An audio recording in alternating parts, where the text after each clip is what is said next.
They hurried down the worn dirt path to the shipwreck. Suddenly, through a clearing in the trees, they could see what looked like a real ship sitting just off the coast.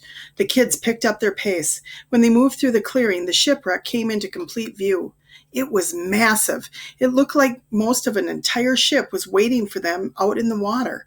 The kids were lost for words. It was a scary sight, but also intriguing. How did a ship like that end up there? Christina asked. That is the wreck of the Francisco Morazan, Mimi explained. It met its fate in November 1960. A bad storm that rose out of nowhere caused the captain to turn back and seek shelter here in Manitou Islands. But the ship ran aground and has been here ever since. Luckily, the crew and captain were all rescued.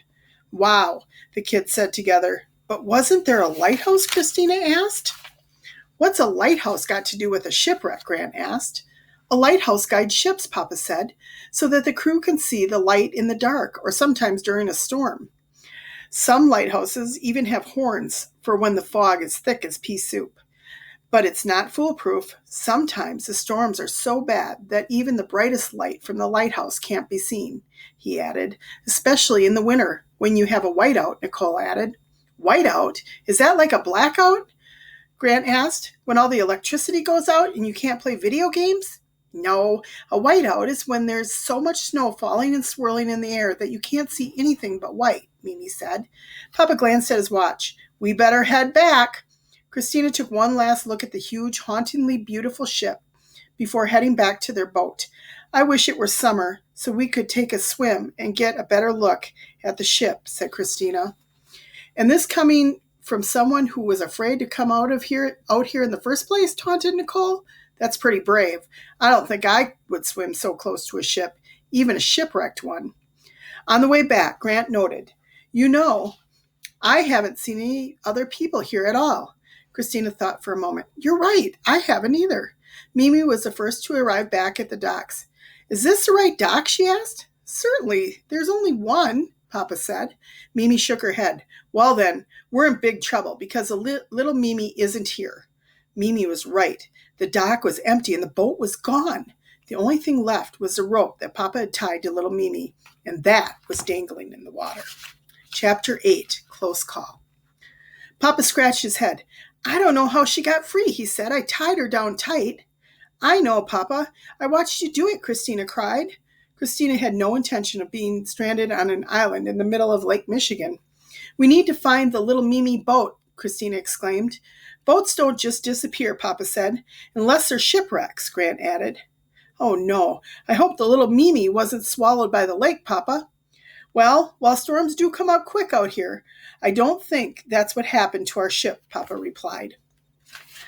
Look, Christina shouted, there! She pointed out a few yards into Lake Michigan. The little Mimi bobbed up and down with the waves. Papa sat down and took off his shoes and socks. What are you going to do, Papa? Grant asked. Get the little Mimi, of course, Papa said. Papa rolled up his jeans to just above his knees. I'm going to round up that stray pony, he said. He gingerly dipped his toes into the cold waters of Lake Michigan. Brr, it's a bit chilly, he said. Ding, ding. Mimi pulled her cell phone from her pocket. In the middle of nowhere, and I still get text messages, she said. Grant and Christina watched a while Mimi read the message. After only a few moments, her face grew pale and her eyes filled with concern. Oh dear, she hurriedly tapped out her response. What's wrong, Mimi? What's wrong, Mimi? Christina asked, placing a hand on Mimi's shoulder. It seems Ichabod is so frightened that he won't spend the night any longer at the lighthouse. Mimi closed her phone. It's not like him. Something is terribly wrong. Papa pulled the little Mimi back to shore by the rope that had broken off at the dock. It looked like he was leading a horse. What are you going to do, Mimi? Christina asked.